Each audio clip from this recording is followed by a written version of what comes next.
Break के बाद स्वागत है आपका बिहार झारखंड बुलेटिन में। मैं हूं इशिता तिवारी। इस बुलेटिन में बात होगी धनबाद की, जहां गाजे बाजे के साथ कलश शोभा यात्रा निकाली गई है। इसके साथ ही बात करेंगे हजारीबाग की, जहां पुलिस ने ब्राउन शुगर की बिक्री में संलिप्त एक युवक को गिरफ्तार किया। ऐसी तमाम खबरों पर विस्तार से करेंगे चर्चा। बांका जिले के चांदन प्रखंड अंतर्गत बिरनिया पैक्स का अध्यक्ष पद चुनाव शुक्रवार को कड़ी सुरक्षा और शांतिपूर्ण माहौल में संपन्न हुआ।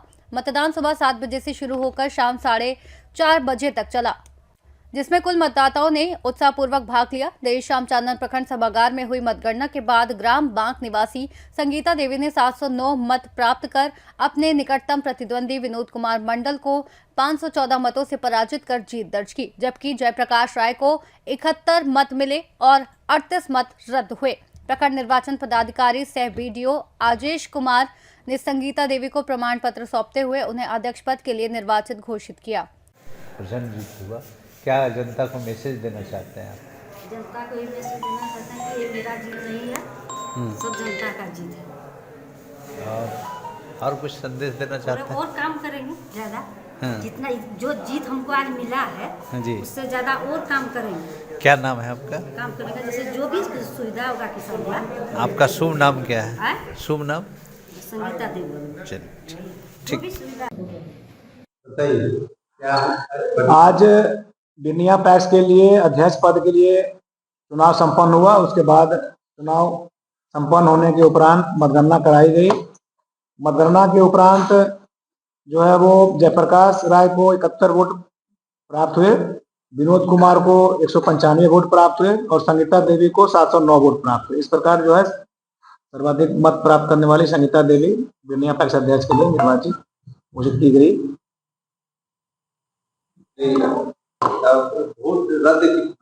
वोट टोटल जो इनवैलिड हुआ वो 38 वोट रद्द। बांका से सीनियर संवाददाता राकेश कुमार बच्चू की रिपोर्ट। चतरा नगर परिषद अध्यक्ष पद के लिए निर्वाचन चिन्हों का आवंटन किया गया, जिसमें कुल 22 प्रत्याशी मैदान में हैं। निर्वाची पदाधिकारी अरविंद कुमार ने बताया कि सभी वैध प्रत्याशियों को गैर दलीय आधार पर चुनाव चिन्ह दिए गए, जैसे अताउर रहमान एयर कंडीशनर, अभिषेक कुमार छड़ी, अमन कुमार चूड़िया, मोहम्मद आशिक बैटरी टॉर्च आदि। उन्होंने सभी को आदर्श आचार संहिता और निर्वाचन नियमों का पालन करने का निर्देश दिया। मतदान 23 फरवरी को सुबह 7 बजे से शाम 5 बजे तक होगा और मतगणना 27 फरवरी को सुबह 8 बजे से शुरू होगी। प्रशासन ने मतदाताओं से लोकतांत्रिक प्रक्रिया में सक्रिय भागीदारी और शांतिपूर्ण मतदान की अपील की। अध्यक्ष पद के लिए कुल 22 अभिकर्ता के द्वारा ये किया गया था, जिसको सही पाया गया और उनको सभी को आज चुनाव चिन्ह आवंटित कर दिया गया है। अताउर रहमान को एयर कंडीशनर, अभिषेक कुमार को छड़ी, अमन कुमार चूड़ियाँ, Mohammad Ashiq battery charge, Mohammad Irfan Alam bench, Jamuna Prasad biscuit, Mohammad Tanveer Akhtar बक्सा, मोहम्मद तौफीक आलम ईंटें, दिनेश कुमार बाल्टी, Pappu Kumar Yadav camera, Mohammad Bashir Najmuddin carpet, Birendra Das CCTV camera, Rajveer चपाती रोलर, राजेश कुमार चिमनी, राजेश कुमार रोशन नारियल फार्म, लक्ष्मी प्राशुक्ल कंप्यूटर माउस, विद्यासागर आर्य घन, शंकर प्रसाद हीरा, संजय कुमार डोली, संजय कुमार जायसवाल को ड्रिल मशीन, सुदेश कुमार को बिजली का खंभा, हिमांशु कुमार को बांसुरी चिन्ह आवंटित किया गया है। प्रचार प्रसार का समय निर्धारित है और उसके लिए एसडीओ साहब को प्राधिकृत किया गया है। जिनको भी वाहन वगैरह अन्य चीज़ का परमिशन लेना होगा वो वहाँ से प्राप्त करेंगे। समय सीमा क्या है? समय सीमा बता देंगे देख कर। चतरा से सीनियर संवाददाता लकी की रिपोर्ट। धनबाद के पथराकुली में मां तारा मंदिर का प्रथम वार्षिक महोत्सव का भव्य कलश यात्रा निकाली गई, जिसमें सैकड़ों की संख्या में महिलाएं और कन्याएं पारंपरिक लाल पीले परिधान में शामिल हुई। कलश यात्रा गाजे बाजे के साथ शुरू हुआ, जो मांझी तालाब से कलश पूजा कर 201 महिलाओं ने माथे पर कलश लेकर जय गुरु वामदेव नारों के साथ ब्राह्मण टोला, महतो टोला, मांझी टोला, चौहान बस्ती भ्रमण करते हुए पुनः मां तारा के मंदिर पहुंचे। मां तारा की जयकारों से पूरा पथरा कुलही गूंज उठा। कलश यात्रा के बाद मां तारा का महास्नान, मां तारा और वामदेव की पूजा अर्चना की गई। धनबाद के व्यास संजय द्वारा भजन कीर्तन प्रस्तुत किया गया। इस अवसर पर भंडारे का आयोजन किया गया, जिसमें सैकड़ों की संख्या में भक्तजनों ने मां तारा का प्रसाद ग्रहण किया। यजमान के रूप में तांत्रिक चंदन शास्त्री और मंगल सिंह उपस्थित रहे। मौके पर धनबाद के विधायक राज सिन्हा, छोटेलाल प्रसाद, सुखदेव मलिक, सुजीत कुमार सहित सैकड़ों लोगों का सराहनीय सहयोग रहा। नमस्कार, मैं हूँ तांत्रिक चंदन शास्त्री। माँ तारा मंदिर पिछले साल स्थापित किए थे। उस समय में 251 महिलाओं ने सिर पर कलश यात्रा करी है। आज जो कलश यात्रा हुई है, माँ तारा मंदिर का प्रथम वार्षिक उत्सव के मौके पर कलश यात्रा निकाली गई, जिसमें 121 माता और बहनों ने सिर में कलश रख करके भ्रमण कर रहे हैं पूरे पथराकुली में। धनसाद थाना अंतर्गत पथराकुली में ये कलश यात्रा दूसरी बार है और इसके साथ साथ में कलश यात्रा करके पुनः माही तालाब में जल भर करके मंदिर में प्रांगण में प्रस्थान करेगी। उसके बाद 1 बजे से लेकर के दिन भर का प्रोग्राम है भंडारा का, माँ तारा का प्रसाद वितरण का आयोजन किया गया है और उसके साथ साथ में भजन कीर्तन का भी आयोजन की गई है। संजय व्यास के द्वारा यहाँ कार्यक्रम किए गए हैं और आज का जो माँ तारा का मंदिर का जो प्रथम वार्षिक उत्सव है, इस मौके पर मैं पूरे धनबाद नहीं पूरे झारखंड कोयलांचल वासियों को बहुत तहे दिल से बहुत बहुत धन्यवाद और माता से कृपा करता हूं कि क्षेत्र में अमन चैन की कामना हो, यही माता से इच्छा है। धनबाद से सी न्यूज संवाददाता सिंधु कुमार की रिपोर्ट। बरकट्टा थाना क्षेत्र के ग्राम कपका में पुलिस ने ब्राउन शुगर की बिक्री में संलिप्त एक युवक को पकड़कर 7.75 ग्राम ब्राउन शुगर, इलेक्ट्रॉनिक वजन मशीन, मोबाइल फोन और बिना नंबर की स्कूटी बरामद की। आरोपी ने बताया कि वह इचाक थाना क्षेत्र से ब्राउन शुगर खरीदकर कपका और आसपास के क्षेत्रों में बेचता था। बरकट्टा थाना ने आरोपी के खिलाफ एनडीपीएस एक्ट के तहत मामला दर्ज कर उसे हजारीबाग केंद्रीय कारा भेज दिया है। पुलिस उपाधीक्षक प्रशांत कुमार ने कहा कि अन्य संलिप्त अपराधियों की पहचान कर कठोर कानूनी कार्रवाई की जाएगी और नशा मुक्ति अभियान लगातार जारी रहेगा। लेके जा रहा है। इस सूचना के आलोक में पुलिस अधीक्षक महोदय के द्वारा मेरे नेतृत्व में पंकज और एक उपेंद्र सिन्हा के साथ साथ बरकट्टा के थाना बल के साथ एक टीम बनाया गया, जिसको मैंने लीड करते हुए कपका की ओर हम लोग प्रस्थान किए। जहाँ पर जब हम लोग कपका में अहरवा पास पहुँचे तो वहाँ पता चला वो लड़का जो है देखते हुए हम लोग को भागने लगा तालाब की ओर और हमारे दल ने, पुलिस दल के जो जवान हैं उन्होंने खदेड़ कर उसको पकड़ा और विधिवत हमने उसका हम लोगों ने तलाशी लिया। जिस तलाशी में हम लोगों ने पाया कि ब्राउन शुगर जैसा एक पदार्थ है, जिसको हम लोगों ने बाद में जांच करके पाया कि वो ब्राउन शुगर ही है। उसको जब्त करते हुए उसके साथ साथ वो जो वेइंग मशीन होता है वो भी उसके पास से मिला और जब्त करते हुए उसे हम लोगों ने गिरफ्तार किया।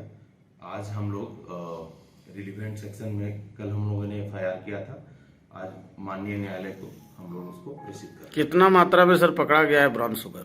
7.75 ग्राम्स उसके पास। उसका बाजार कीमत क्या होगा? बाजार कीमत तो अभी अनुमान नहीं है, हम लोग सरकारी रेट देखते हुए बता पाएंगे। इस गैंग में और लोग शामिल थे क्या? जी, हम लोग इसका आगे अग्रतर कार्रवाई कर रहे हैं, जो भी शामिल होंगे उसको हम लोग पकड़ने का प्रयास करेंगे। बरकट्टा हजारीबाग से सी न्यूज संवाददाता गोपाल प्रसाद की रिपोर्ट।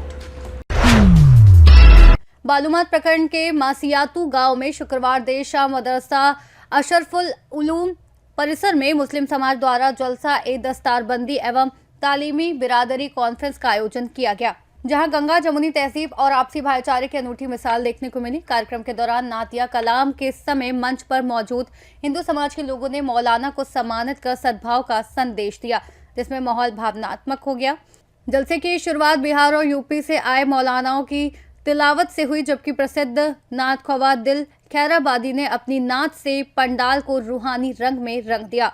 कार्यक्रम में 29 बच्चों को हाफिज ए कुरान की उपाधि देकर सम्मानित किया गया और 3 निकाह भी संपन्न कराए गए।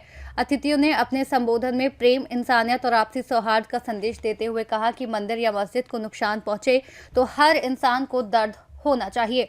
कार्यक्रम की सदारत मोहम्मद कबीर ने की। इसमें बड़ी संख्या में उलेमा, सामाजिक प्रतिनिधि और स्थानीय लोग उपस्थित रहे। बालूमाथ से सी न्यूज संवाददाता मोहम्मद अरबाज की रिपोर्ट। मोतिहारी जिले के घोड़ासहन में राष्ट्रीय स्वयंसेवक संघ के 100 वर्ष पूर्ण होने के उपलक्ष्य में विश्व हिंदू परिषद की प्रखंड इकाई द्वारा दुर्गा मंदिर परिसर में भव्य हिंदू सम्मेलन का आयोजन किया गया। कार्यक्रम का शुभारंभ दीप प्रज्वलन से हुआ, जिसमें मुख्य अतिथि बिहार झारखंड क्षेत्र संगठन मंत्री आनंद कुमार ने पंच परिवर्तन से राष्ट्रीय पुनरुत्थान विषय पर संबोधन करते हुए नागरिक कर्तव्य, स्वामित्व का भाव, पर्यावरण संरक्षण, कुटुंब प्रबोधन और सामाजिक समरसता को राष्ट्र निर्माण के लिए आवश्यक बताया। उन्होंने युवाओं से सेवा, समर्पण और अनुशासन के मार्ग पर चलने का आह्वान किया। सम्मेलन के समापन पर सामूहिक हनुमान चालीसा पाठ किया गया। कार्यक्रम का संचालन प्रखंड अध्यक्ष सूरज कुमार ने किया और इसमें बड़ी संख्या में श्रद्धालु, कार्यकर्ता व सामाजिक प्रतिनिधि उपस्थित रहे।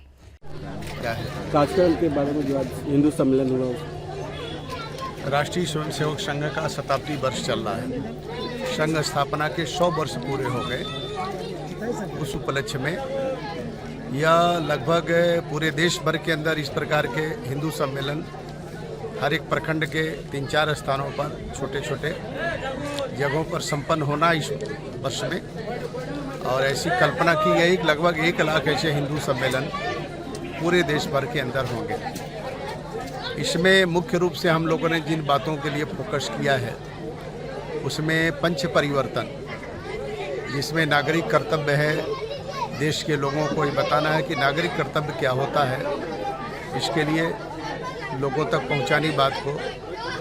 पर्यावरण है, पर्यावरण की रक्षा कैसे हो, उसमें पानी है, प्लास्टिक है, इसको कैसे हम इससे पानी को कैसे बचावें, पानी बर्बाद न हो, जीवन के अंदर प्लास्टिक का उपयोग न करें, उससे बचें, और हर एक समाज के लोग, हर एक व्यक्ति एक पेड़ जरूर लगावे, ये अपना आग्रह है लोगों से, जिससे पर्यावरण की रक्षा हो। उसी तरह से स्व का भाव निर्माण करना, जिसमें अपना स्वदेशी है। मोतिहारी से सी न्यूज संवाददाता राहुल कुमार की रिपोर्ट। रोहतास जिले के सासाराम में तालीमी बेदारी के तत्वाधान में उर्दू शिक्षा के प्रति जागरूकता बढ़ाने के लिए एक विशेष कार्यक्रम आयोजित किया गया, जिसमें मुस्लिम समुदाय के लोग, सामाजिक कार्यकर्ता, अभिभावक और छात्र छात्राएं बड़ी संख्या में उपस्थित रहे।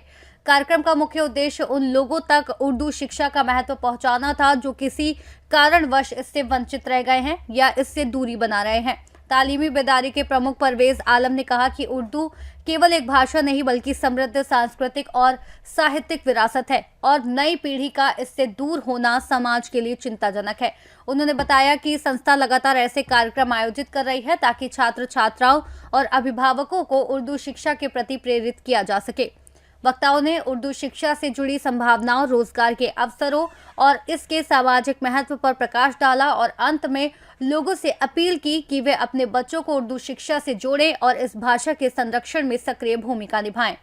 फिर कार्यक्रम रखा गया, किस लिए रखा गया, क्या उद्देश्य है इसका? आज अंजुमन तरक्की उर्दू बिहार के बैनर तले उर्दू के डेवलपमेंट के लिए, उर्दू के विकास के लिए, जागरूकता फैलाने के लिए ये कार्यक्रम रखा गया है।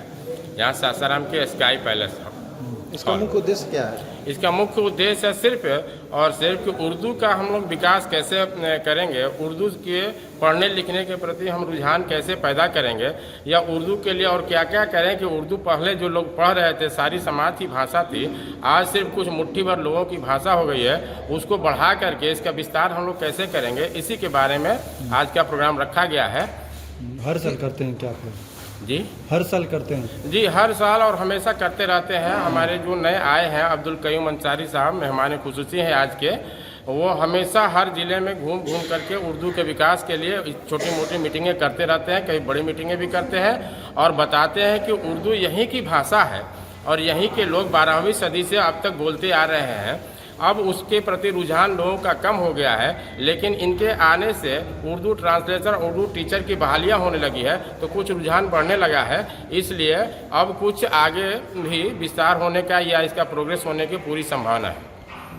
मैंने किस तरह से लोगों को आगे लोगों के लिए बताया जाएगा लोगों को आज के बारे में कि लाइब्रेरी खोला जाए, उर्दू लाइब्रेरी खोला जाए, छोटा मोटा स्टॉल लगाकर कैनोपी लगाकर बताया जाए कि उर्दू पढ़ने से थोड़ा जॉब आसानी से मिलता है। हमारे यहाँ उर्दू टीचर की बहाली हुई सीटें खाली रह जाती है, तो लोगों को छोटा छोटा मीटिंग करके घर मोहल्ले में बता करके बताया जाता है कि आप उर्दू पढ़िए तो उससे आसानी से आपकी नौकरी मिल जाएगी।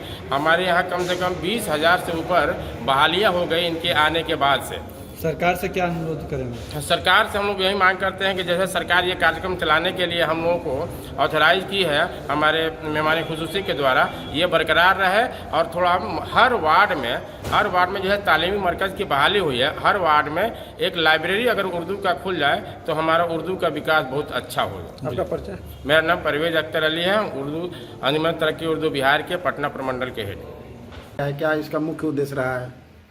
आज ये प्रोग्राम अंजुमन तरक्की उर्दू की तरफ से मुनक्किद किया गया है। तालीमी बेदारी कॉन्फ्रेंस।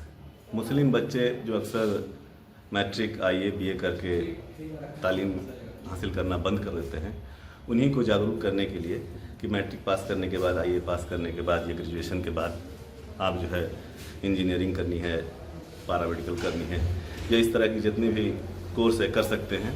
उसके लिए रोज़ ट्रस्ट है, रोज़ माइंड ट्रस्ट, उसकी जानिब से जो है आपको 4 लाख 6 लाख 8 लाख जो भी पैसा खर्च होगा वो आपको दिया जाएगा और आप अपनी पढ़ाई पूरी कर सकते हैं, है ना। अगर आपको लगता है कि नहीं मेरी पढ़ाई पूरी नहीं होगी, उसके लिए ट्रस्ट जो है आपको एग्रीमेंट करने के लिए भी तैयार है। मैं एग्रीमेंट करूंगा, आपकी पूरी 4 साल की पढ़ाई होगी। इसलिए हम चाहते हैं कि मुस्लिम जो तालीम से पिछड़े हुए हैं, तालीम से दूर हैं, उनको मुख्य धारा से जोड़ा जाए और बगैर इसके अगर बिहार का विकास मुमकिन नहीं तो हिंदुस्तान का भी विकास मुमकिन नहीं है। बगैर एजुकेशन के कुछ नहीं हो सकता है और इसी क्रम में नीतीश कुमार भी काम कर रहे हैं और पीछे पीछे हम लोग भी। जी, आपका परिचय? असलम अंसारी, अंजुमन तरक्की उर्दू सेक्रेटरी, रोहतास बिहार से सी न्यूज संवाददाता पंकज कुमार की रिपोर्ट। फिलहाल के लिए बिहार झारखंड बुलेटिन में बस इतना ही। देश और दुनिया की तमाम बड़ी खबरों के लिए देखते रहिए सी न्यूज भारत।